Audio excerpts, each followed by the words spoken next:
Hello दोस्तों, welcome to Hind study. दोस्तों आज के इस वीडियो में हम बात करेंगे पाइथागोरस प्रमेय। दोस्तों आज का वीडियो थोड़ा सा लंबा होने वाला है क्योंकि आज हम कंप्लीट एक ही वीडियो में पूरी पाइथागोरस प्रमेय के जो भी टाइप के क्वेश्चन बनते हैं वह सभी इसमें देखेंगे। तो आप एक जगह पर आराम से बैठिएगा और अपनी कॉपी अपने कलम को हाथ में रखिएगा और नोट कीजिएगा और क्वेश्चन भी आप आराम से बना पाएंगे अगर आप इस वीडियो को पूरा देखते हैं। तो देखिए दोस्तों, आज से हम शुरू कर रहे हैं पाइथागोरस प्रमेय। पूरा कंप्लीट वीडियो होगा दोस्तों, आपको यहाँ पर समझ में आ जाएगा। एक एक क्वेश्चन आएगा। अगर आप इस वीडियो को पूरा देखेंगे तो आप एक एक क्वेश्चन इसका कर पाएंगे। देखिए दोस्तों, शुरू करते हैं। सबसे पहले पाइथागोरस प्रमेय क्या होती है। देखिए दोस्तों, समकोण त्रिभुज होता है एक तरीके का, ठीक है। वह 90 अंश का कोण यहाँ पर होता है। जैसे कि मान लीजिएगा एक कोण 90 अंश का हो, एक त्रिभुज में एक कोण कितने अंश का हो, 90 अंश का, ठीक है। तो उसी में हम पाइथागोरस प्रमेय लगाते हैं। समकोण त्रिभुज में ही आप पाइथागोरस प्रमेय लगा सकते हैं और किसी त्रिभुज में आप पाइथागोरस प्रमेय का प्रयोग नहीं कर सकते हैं, ठीक है दोस्तों। देखिए दोस्तों, क्या करना है हमको यहाँ पर, जैसे कि यह कोई ए बी रेखा है और यहाँ तक ए सी रेखा है, तो हम ए बी रेखा को यहाँ ए से लेकर बी तक की रेखा को क्या कहते हैं, लंब कहते हैं, ठीक है। और इसके नीचे वाली रेखा जो कि बी सी है, इसको हम आधार बोलते हैं। क्या बोलते हैं, आधार। और यह जो त्रिभुज की सबसे लंबी रेखा जो होती है उसे हम कर्ण बोलते हैं, ठीक है। अब दोस्तों इस पर एक फॉर्मूला बनता है जिसे हम पाइथागोरस प्रमेय का फॉर्मूला कहते हैं। तो आप उसको देख लीजिएगा। बस यही अगर आप सीख गए तो पूरी पाइथागोरस प्रमेय आप सीख जाएंगे बड़े आराम से। देखिए, कर्ण वर्ग बराबर लंब वर्ग और प्लस आधार वर्ग, यह होती है आपकी पाइथागोरस प्रमेय का जो फॉर्मूला होता है वह होता है, ठीक है। क्या होता है देख सकते हैं आप, कर्ण वर्ग बराबर लंब वर्ग प्लस आधार वर्ग, यानी लंब का वर्ग और आधार का वर्ग कर्ण के वर्ग के बराबर होता है। इस सूत्र से हमें पता चलता है, ठीक है दोस्तों। अब देखिए दोस्तों, हम प्रश्नावली को शुरू करते हैं। तो पहला जो कि प्रश्न है आप स्क्रीन पर देख सकते हैं। दिए गए चित्र में मैं यहाँ पर इसका चित्र बना देता हूं। देखिए दोस्तों, आप पहला प्रश्न देखिएगा, स्क्रीन पर लिखा हुआ है, आप उससे देखिएगा। दिए गए चित्र में एबीसी एक कोई समकोण त्रिभुज है और जिसका बी कोण जो है, बी क्या है, समकोण है। समकोण मतलब 90 अंश का कोण बी पर बन रहा है, ठीक है। यदि ए बी बराबर 20 सेंटीमीटर है, ए बी यानी यह जो लंब दिया गया है वह कितना दिया गया है, 20 सेंटीमीटर, ठीक है दोस्तों। और जिसका बी सी जो है, बी सी भुजा जो आप देख सकते हैं आधार है, वह कितनी दी गई है, 20 दी गई है। सॉरी, यहाँ पर 15 दी गई है, ठीक है।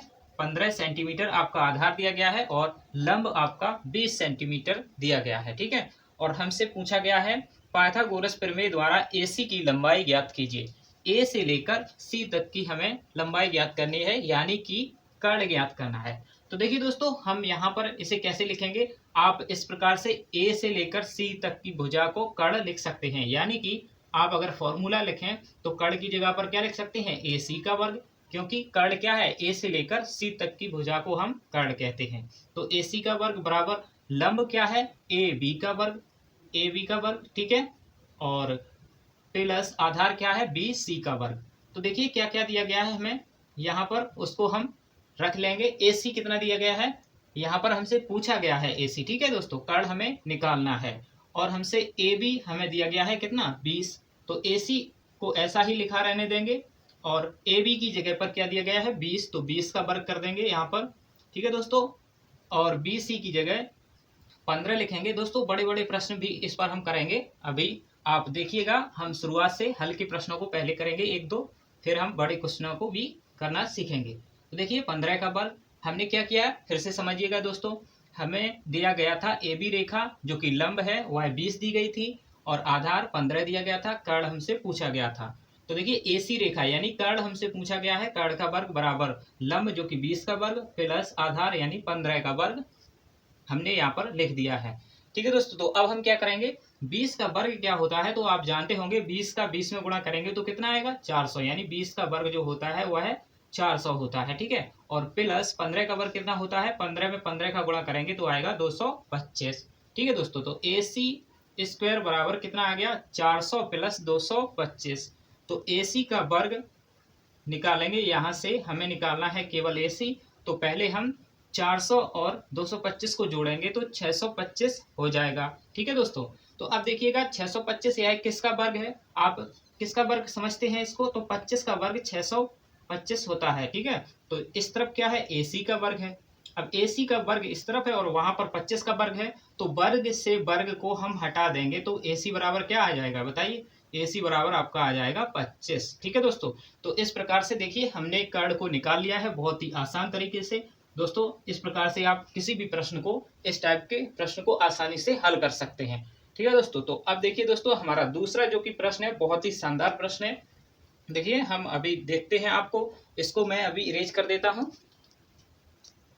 तो देखिए दोस्तों अपनी स्क्रीन पर दूसरा प्रश्न देखिएगा क्या है, दिए गए चित्र में अज्ञात भुजा x, यानी यहाँ पर x दिया गया है, यहाँ पर क्या दिया गया है x दिया गया है, और यहाँ पर ये वाली भुजा दी गई है 13 और 12 दिया गया है आपका आधार। ये सभी सेंटीमीटर में दिए गए हैं, तो आपका x भी जो आएगा वह सेंटीमीटर में आएगा। तो इस प्रकार से देखिए प्रश्न दिया गया है, x इसमें से ज्ञात करना है। आप समझ गए होंगे कि x की जगह क्या है, लंब है, लंब हमें निकालना है। तो हम जानते हैं कर्ण वर्ग बराबर क्या होता है, यानी कर्ण वर्ग बराबर होता है लंब वर्ग, लंब वर्ग, ठीक है, और प्लस आधार वर्ग। ठीक है, यही तो होता है। अगर इसे आप ऐसे लिखें, कैसे, AC का वर्ग, AC का वर्ग इसे लिख सकते हैं क्योंकि कर्ण का नाम ही AC है यहाँ पर। ठीक है, और लंब क्या है, AB है, तो AB यहाँ पर लिख लिया हमने AB का वर्ग। इसी फॉर्मूले को इस प्रकार से भी लिख सकते हैं, और BC जो कि आधार है, BC लिख सकते हैं आधार की जगह। ठीक है, तो देखिए दोस्तों BC हमें कितना दिया गया है 12, हम यहाँ पर इनका सभी का मान रख देते हैं, 12 दिया गया है, 12 का वर्ग प्लस, और AB जो कि हमें ज्ञात करना है x दिया गया है, x का मान हमें ज्ञात करना है, x स्क्वायर हो जाएगा यहाँ पर। ठीक है, और AC जो कि 13 दिया गया है, तो 13 का वर्ग हम यहाँ पर कर देंगे। तो आप देखिए दोस्तों 13 का वर्ग आप आसानी से जानते होंगे क्या होता है, 169 होता है। अगर आप नहीं जानते हैं तो मैंने ट्रिक बता रखी है, उससे आप निकाल सकते हैं, या फिर आपको याद होने ही चाहिए, 20 तक तो वर्ग सभी को आने ही चाहिए मौखिक। ठीक है दोस्तों, तो आप अगर याद नहीं है आपको तो कर लीजिएगा, और ट्रिक की जरूरत हो तो चैनल पर ट्रिक भी दी गई है।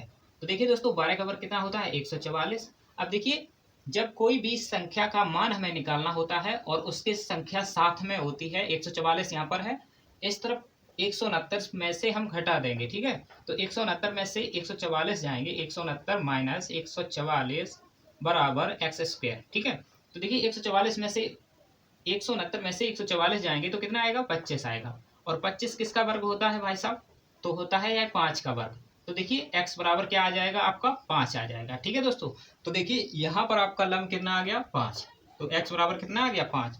तो देखिए दोस्तों दूसरे प्रश्न को भी हमने बहुत ही आसान तरीके से कर लिया है।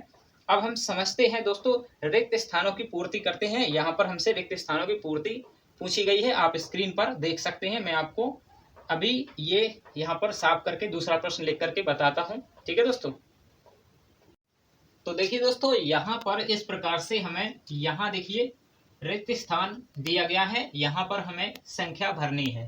ठीक है, आप देख सकते हैं यहाँ पर समकोण त्रिभुज दिए गए हैं, उनका लंब और आधार कर्ण पूछा गया है, कहीं पे लंब पूछा गया है और कहीं पे आधार पूछा गया है, तो उसी को हमें इनके हिसाब से भरना है।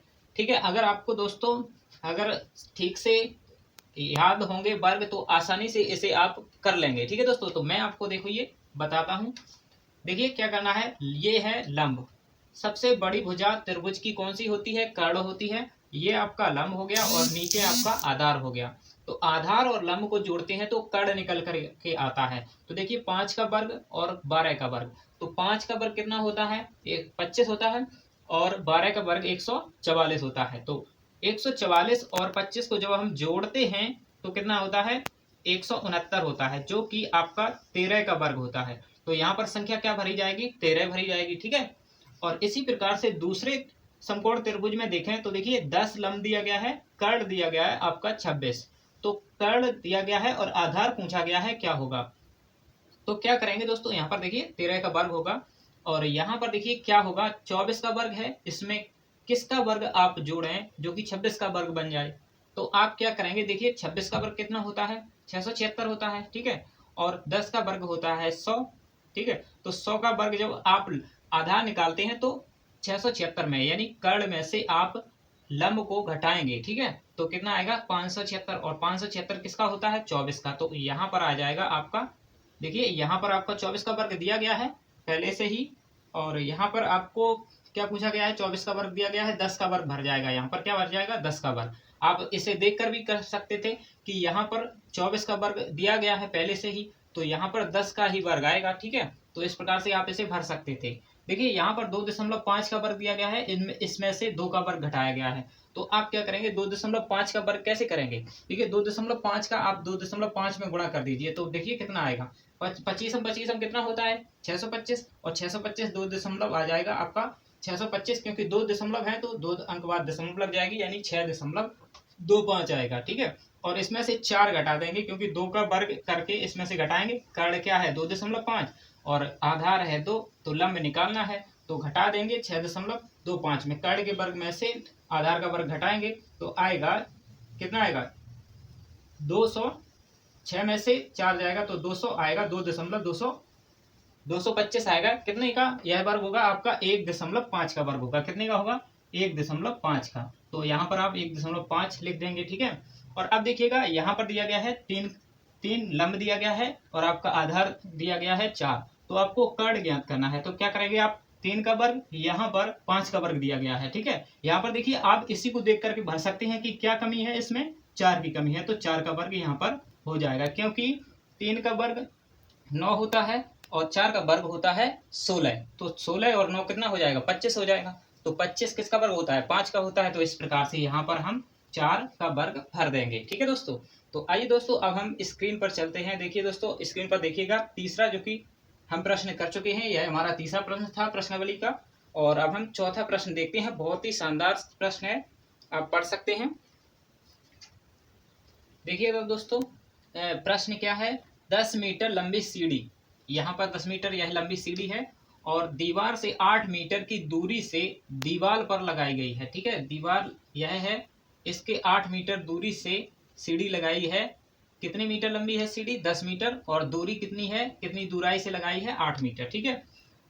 इस दीवार पर सीढ़ी कितनी ऊंचाई तक पहुंचेगी, यानी कि आपको इस यहाँ तक जहां तक वह सीढ़ी पहुंचेगी उसकी आपको लंबाई बतानी है, यानी कि हमें लंब ज्ञात करना है। आप समझ गए होंगे लंब कैसे निकालेंगे, कर्ण का वर्ग, कर्ण क्या है 10 है, 10 का वर्ग करेंगे, और आधार क्या है आप समझ गए होंगे दोस्तों, उसी सूत्र में हम इसको लिख रहे हैं। आप यहाँ पर फॉर्मूला लिखेंगे, कर्ण का वर्ग लिखेंगे 10 जो कि है 10 का वर्ग, और 8 लिखेंगे जो कि लंब का वर्ग हो जाएगा यहाँ पर, या फिर आप यहाँ पर इस प्रकार से लिख सकते हैं, क्योंकि यहाँ पर आधार दिया गया है तो आधार यहाँ लिखेंगे आप, ठीक है।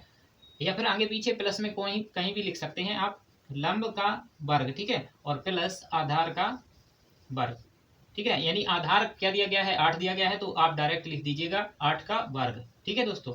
देखिए 8 का वर्ग कितना होता है 64, और प्लस में लंब का वर्ग, ठीक है, और लंब का वर्ग बराबर में 10 का वर्ग 100, 64 घटाएंगे 100 में से तो कितना आएगा बताइए 36 आएगा। तो लंब का वर्ग बराबर होता है 36, यानी लंब का वर्ग बराबर 36 आया। तो हम क्या करेंगे, लंब का मान निकालना है, तो 36 किसका वर्ग होता है 6 का। तो यहाँ पर देखिएगा कितनी ऊंचाई तक पहुंच पाएगी सीढ़ी आपकी, तो 6 मीटर की ऊंचाई तक, ठीक है दोस्तों। तो इसका आंसर कितना आ गया 6 आ गया। अब देखते हैं अगला प्रश्न दोस्तों, पांचवा प्रश्न बहुत ही शानदार प्रश्न है। एक पेड़ जो कि उसका तना है टूटा हुआ है, वह है आपका, देखिए दोस्तों प्रश्न को पढ़िएगा, एक पेड़ का तना भूमि से 12 मीटर की ऊंचाई से टूटा। देखिए दोस्तों यह कोई पेड़ है, यहाँ से यहाँ भूमि है, और यहाँ से यहाँ तक का यह पेड़ की लंबाई थी। मान लीजिए कितना भी लंबा पेड़ हो, वह 12 मीटर ऊंचाई से टूट गया, यहाँ से टूट गया, ठीक है। और यहाँ कितनी है, यह 12 मीटर लंबाई हो गई आपकी, यहाँ से यह पेड़ टूट गया, ठीक है। अब क्या हुआ, परंतु पेड़ से अलग नहीं हुआ, यह यहाँ पर जुड़ा रहा, और यह बिल्कुल अलग नहीं हुआ, टूट करके यह लच गया है। कैसा लचा है देख लेते हैं। नहीं हुआ, अलग नहीं हुआ, जिस स्थान पर पेड़ की चोटी ने भूमि को छुआ, जिस स्थान पर पेड़ की चोटी ने, क्योंकि टूट कर यहाँ पर ये चोटी है जो यहाँ टूट करके इस तरीके से यहाँ पर यह पेड़ हो गया, ठीक है। वह पेड़ के तने के आधार से 5 मीटर दूर था। ठीक है, तो यह 5 मीटर की दूराई से आकर के इसका जो शिखर है वह यहाँ पर पेड़ की जो ऊंचाई थी, जहां पर यह इसकी फुल ऊंचाई थी, वो यहाँ पर आ गई टूट करके। तो यह कितनी दूराई से आधार से है, यानी पेड़ की दूराई से कितनी दूरी पर आई है, 5 मीटर की दूराई पर। ठीक है, और टूटने से पूर्व पेड़ की ऊंचाई क्या थी, तो पहले इसकी पेड़ की ऊंचाई क्या थी ये ज्ञात करना है हमें। देखिए दोस्तों, आप समझ पा रहे होंगे, क्योंकि यह पेड़ होगा वह सीधा होगा, यानी 90 अंश का कोण बनेगा, यानी यह आपका क्या हो गया, समकोण त्रिभुज हो गया। ठीक है दोस्तों, अब आप क्या करेंगे, यहाँ से लंब दिया गया है आपको यहाँ तक 12 मीटर। ठीक है, 12 मीटर दिया गया है और आधार आपको 5 मीटर दिया गया है। आपको पेड़ की लंबाई क्या थी पहले ये बताना है, क्योंकि अगर यहाँ से टूटा है यहाँ से, तो इसकी लंबाई ये भी हो गई। ठीक है, तो कर्ण हम निकालेंगे और ये 12 लंब जो कि 12 मीटर दिया गया है उसको निकाल करके इसमें जोड़ देंगे, तो हमारी यहाँ तक की लंबाई पूरी निकल आएगी। यह पेड़ यहाँ आ गया तो इसकी लंबाई निकाल करके इसमें जोड़ देंगे। ठीक है दोस्तों, तो देखिए दोस्तों क्या करना है हमको, हम जानते हैं कि कर्ण कैसे निकलता है। कर्ण निकालेंगे, कर्ण वर्ग बराबर लंब, लंब कितना है 12 का वर्ग और आधार कितना है 5 का वर्ग। ठीक है दोस्तों, तो देखिए 12 का वर्ग कितना होता है 144 और 5 का वर्ग 25 होता है, तो 144 में 25 जोड़ेंगे तो कितना हो जाएगा 169 हो जाएगा। और 169 कर्ण वर्ग बराबर, यहाँ पर आप लगातार लिखते रहेंगे कर्ण वर्ग बराबर, तो कर्ण बराबर निकालेंगे तो किसका वर्ग है 169, तो 13 का डायरेक्ट कर लेंगे।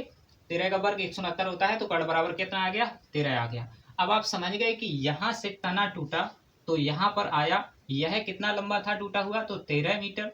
और यह लंब जो है यहाँ से टूटा था तो यह अभी जुड़ा हुआ है, यानी यहाँ से यह आधा पेड़ है, आधा लगभग मान लीजिएगा, यह आपका जुड़ जाएगा क्योंकि यह 13 आपका टूट चुका है। तो अब देखिए कुल पेड़ की लंबाई पहले क्या थी, तो आप कुल पेड़ की लंबाई निकालेंगे, कुल पेड़ की लंबाई निकालेंगे तो कितनी आएगी, 13 में आप 12 जोड़ देंगे। ठीक है, 13 और प्लस 12 कितना हो जाएगा 5 2 25 हो जाएगा। ठीक है, आपका कितना हो जाएगा 25 मीटर का पेड़ की लंबाई जो थी वह कितनी थी 25 मीटर की थी। ठीक है दोस्तों, तो इसी प्रकार से हमने पाइथागोरस प्रमेय से इस पेड़ की लंबाई पूरी ज्ञात कर ली है। तो आप समझ सकते हैं कि कौन कौन से प्रकार के यहाँ पर प्रश्न रखते हैं। देखिए अब हम 7वां प्रश्न करते हैं। अभी ट्रिपलेट वाले प्रश्न भी हैं, आप इस वीडियो को पूरा देखिएगा क्योंकि कंप्लीट हम समझेंगे दोस्तों, प्रश्नावली पूरी खर्च करेंगे क्योंकि 2 ही क्वेश्चन बचे हुए हैं, 1 से 2 क्वेश्चन, तो आप सभी लगा लीजिएगा। ठीक है दोस्तों, देखिए दोस्तों प्रश्न को पढ़िएगा, बहुत ही शानदार प्रश्न है, अभी तक का बहुत ही शानदार प्रश्न है इस प्रश्नावली का। देखिए एक सीढ़ी 10 मीटर लंबी है, एक सीढ़ी क्या है 10 मीटर लंबी है। मान लीजिए इस प्रकार से कोई एक सीढ़ी है, वह कितनी है 10 मीटर लंबी है। ये सीढ़ी मान लीजिए यह कितनी है 10 मीटर की लंबाई है इसकी। ठीक है, और फिर क्या है इसमें आगे देखिए, और एक खिड़की तक पहुंचती है। यहाँ पर एक मान लीजिए कोई खिड़की है, उस तक यह पहुंच रही है। ठीक है, और आप क्या देखेंगे यहाँ पर कुछ इस प्रकार से कोई दीवार होगी यहाँ पर, या फिर कोई मकान होगा, इस पर खिड़की होगी यहाँ पर ये, तो यह 10 मीटर लंबी आपकी सीढ़ी हो गई। ठीक है, पहुंचती है, जो गली के एक किनारे पर जमीन से 6 मीटर ऊपर है, जो कि यह 6 मीटर ऊंचाई तक है। कितनी है ऊंचाई इसकी 6 मीटर ऊंचाई है। ठीक है, तो यह गली के किनारे से 6 मीटर की ऊंचाई तक है। ठीक है, अब देखिए थोड़ी सी यहाँ तक दूराई से लगी होगी, इसलिए यह आपकी 6 मीटर तक ऊंचाई है इसकी। ठीक है, तो इसी प्रकार बिंदु पर पुनः रखने से, इसी प्रकार पुनः बिंदु पर रखने से गली की दूसरी भुजा पर 8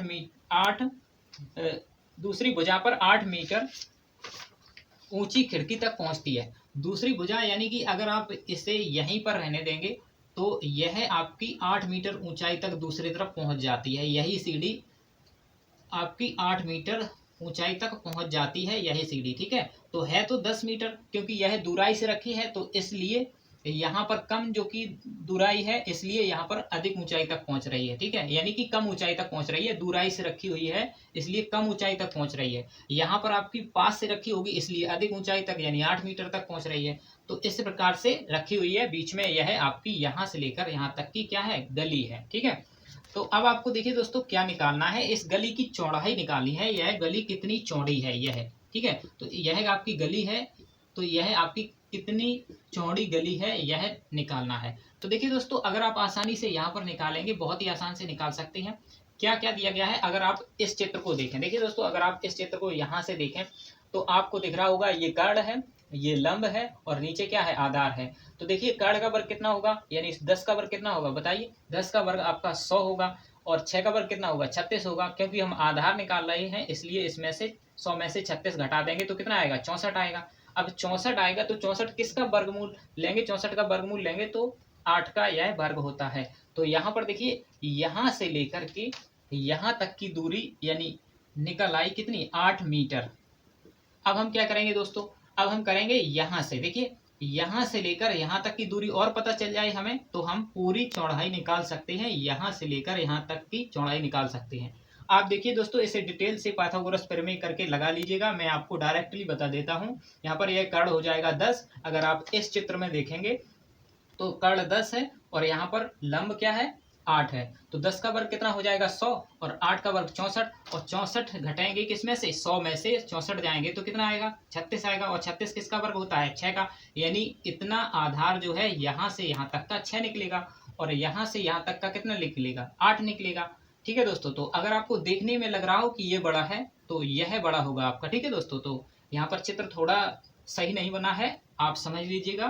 तो 6 और 8 को अगर आप जोड़ेंगे तो कुल चौड़ाई हो जाएगी किसकी, गली की चौड़ाई हो जाएगी कितनी, तो 8 से 14 मीटर। आप देख सकते हैं बहुत ही आसान से हम कितने अच्छे तरीके से हमने इस प्रश्न को किया। आप क्या करेंगे, सबसे पहले इसमें पाइथागोरस प्रमेय लगाएंगे और फिर इसमें पाइथागोरस प्रमेय लगाएंगे और आप यहाँ पर दोनों आधार निकाल करके उनको जोड़ लेंगे तो आपकी गली की जो है पूरी लंबाई यानी चौड़ाई जो है वह निकल आएगी। ठीक है दोस्तों, तो आइए दोस्तों अब एक प्रश्न और बचा हुआ है, बहुत ही शानदार प्रश्न, वो भी हम कर लेते हैं यहाँ पर। ठीक है दोस्तों, देखिए दोस्तों प्रश्न है, आप स्क्रीन पर देखिएगा। यदि एक समद्विबाहु यानी दो भुजाएं समान, सम में समान, दुई माने दो भुजाएं और बाहु में भुजा, ठीक है, यानी सम द्विबाहु समकोण त्रिभुज है, इस प्रकार से बनेगा कुछ है। ये आपकी दो भुजाएं जो हैं, ये वाली और ये वाली भुजा आपकी बराबर दी गई है और यहाँ पर आपका 90 अंश का कोण बन रहा है, यही हो गया आपका समकोण समद्विबाहु त्रिभुज। ठीक है दोस्तों, अब इसमें क्या दिया गया है, त्रिभुज के कर्ण का वर्ग 200 वर्ग सेंटीमीटर है, यानी कर्ण का जो कि वर्ग दिया गया है वह आपको दिया गया है 200 सेंटीमीटर। ठीक है दोस्तों, कर्ण का वर्ग कहा है तो कर्ण का वर्ग दिया गया है 200 सेंटीमीटर। ठीक है, तो प्रत्येक भुजा की लंबाई ज्ञात करें, तो प्रत्येक भुजा की लंबाई हमें ज्ञात करनी है। तो देखिए दोस्तों, लंबाई मान लीजिए यह एल है, क्योंकि ये दोनों भुजाएं कैसी हैं, बराबर हैं। आप नाम भी दे सकते हैं, ए बी और सी, इस प्रकार से नाम भी दे सकते हैं। अगर आप नाम नहीं देते हैं तो इसी प्रकार से आप मान लीजिए ये एल है और ये एल भुजा है। ठीक है, और इसका यह कर्ण हो गया नीचे वाली भुजा, इसे आप मान लीजिएगा, इसे आप लिख लीजिएगा पहले ए बी और सी, इस प्रकार से लिख लीजिएगा। ए बी हमें निकालना है क्योंकि त्रिभुज की जो सबसे बड़ी भुजा होती है वो एक कर्ण होती है, तो कर्ण हमें निकालना है। तो देखिए हम क्या करेंगे, कर्ण वर्ग बराबर क्या है, इसमें दिया गया है एल का वर्ग, क्योंकि लंब का वर्ग करेंगे, और प्लस आधार का वर्ग, यानी एल आधार भी बराबर है और लंब भी बराबर है, क्योंकि एल यहाँ पर है, एल यहाँ पर है, तो एल का वर्ग प्लस एल का वर्ग, लंब का वर्ग प्लस आधार का वर्ग। तो यहाँ पर L square plus L square बराबर हो जाएगा क्या, इसको जोड़ेंगे तो 2l स्क्वायर हो जाएगा। और कर्ण का वर्ग यहाँ पर दिया गया है, देखिए दोस्तों आप देख सकते हैं कर्ण का वर्ग दिया गया है और यहाँ पर हमें प्रश्न में दिया गया था कि कर्ण का वर्ग कितना है, 200 सेंटीमीटर है, 200 लिख लेंगे यहाँ पर हम। अब हम l यहाँ से आराम से निकाल सकते हैं, देखिए 2 से इसे काट देंगे, 2 एकम 2, यहाँ पर बचा 100 और बराबर हो गया l स्क्वायर। तो l का अगर हम मान निकालेंगे तो कितना आएगा, 10 आएगा, क्योंकि 100 जो होता है 10 का वर्ग होता है। ठीक है, तो l बराबर कितना आ गया, 10 आ गया। तो हमें भुजा पता चली कौन सी, दो भुजाएं बराबर थी, तो ये दो भुजाएं AC और BC दो भुजाएं बराबर थी, तो यह आ गई आपकी 10-10 मीटर की, यानी सेंटीमीटर की। ठीक है, ये सेंटीमीटर में होगा क्योंकि यहाँ पर हमें सेंटीमीटर दिया गया। ठीक है, तो 10 सेंटीमीटर की ये आपकी भुजाएं हो गई और ये वाली भुजा आपकी पहले से ही आपको दी गई थी कितनी, 200 सेंटीमीटर इनका वर्ग दिया गया था। ठीक है, अगर आपका इस यह आप अगर कर्ण ही निकालना चाहते हैं तो आप इसका वर्गमूल ले लीजिएगा 200 का, तब भी आ जाएगा आपका। ठीक है दोस्तों, तो आपका देखिए यहाँ पर आंसर आ गया है और हमसे पूछा गया था, क्या पूछा गया था, देखिए दोस्तों अभी आपका आंसर यहाँ पर हम निकाल देते हैं। क्या पूछा गया था, प्रत्येक भुजा की लंबाई ज्ञात कीजिए। तो देखिए प्रत्येक भुजा की यहाँ पर 10 हो गई और यहाँ पर 10 हो गई, इसकी भी लंबाई निकालनी है, तो कैसे निकालेंगे, देखिए कर्ण वर्ग बराबर 200 दिया गया है, तो आप क्या करेंगे 200 का वर्गमूल ले लेंगे, क्योंकि कर्ण किसका वर्ग है, यह 200, यह निकालना है हमें। ठीक है दोस्तों, तो क्या करेंगे हम 100, अगर हम देखिए 200 को ऐसे लिखें 100 गुणा 2, तो 10 का वर्ग बाहर आ जाएगा, क्योंकि 100 10 का वर्ग होता है और रूट में बच जाएगा 2, तो 10 रूट 2 हो जाएगा आपका यह कर्ण। ठीक है, 10 रूट 2 आपका आ गया आंसर। ठीक है दोस्तों, तीनों भुजाएं हमसे पूछी गई थी, प्रत्येक भुजा की लंबाई ज्ञात कीजिए। तो देखिए एक भुजा जो कि बराबर है दोनों भुजाएं, वह कितनी है, 10 है, और ए बी जो कि कर्ण है वह आपका 10 रूट 2 आया है। देखिए दोस्तों, अब हम शानदार जल्दी से सीख लेते हैं कि पाइथागोरस त्रिक क्या होती है। देखिए दोस्तों, अगर आप इसको नहीं समझेंगे तो अधूरा रह जाएगा, इसलिए पाइथागोरस त्रिक को भी आप सब समझ लें। ठीक है दोस्तों, देखिए दोस्तों, 1 मिनट के अंदर इसको समझ लेते हैं पाइथागोरस त्रिक क्या होती है, यानी ट्रिपलेट क्या होते हैं। तो इसका अगर आपको ये याद हो जाते हैं तो आप पाइथागोरस प्रमेय के जो भी प्रश्न बनते हैं वो देखकर ही बना सकते हैं, जैसे कि हमने पिछले प्रश्नों को हल किया है। देखिए कैसे, देखिए जैसे कि लंब दे दिया गया 6 और यहाँ पर दे दिया गया मान लीजिए 7 और 8 आपका कर्ण दे दिया गया, तो आप कैसे निकालेंगे, यह अगर आपको याद है, 2 पता है कौन कौन सी होती हैं, तो तीसरी आप आराम से निकाल सकते हैं। ठीक है दोस्तों, देखिए दोस्तों, अब पाइथागोरस त्रिक को पहचानेंगे कैसे, तो यहाँ पर आप समझ लीजिएगा। सबसे पहले आप बड़ी भुजा को छोड़ देंगे, सबसे पहले यहाँ पर बड़ी कितनी है, 8 है, इसको छोड़ दीजिएगा। अगर आप यहाँ पर 6 का वर्ग करेंगे तो कितना आएगा, देखिए 6 का वर्ग करेंगे तो कितना आएगा 36, और 7 का वर्ग 49, 36 में 49 को जोड़ेंगे तो ज़्यादा हो जाएगा, जो कि 8 का वर्ग कितना होता है 64, जो कि 64 का वर्ग नहीं बनेगा, इसलिए यह आपका पाइथागोरस त्रिक नहीं होगा।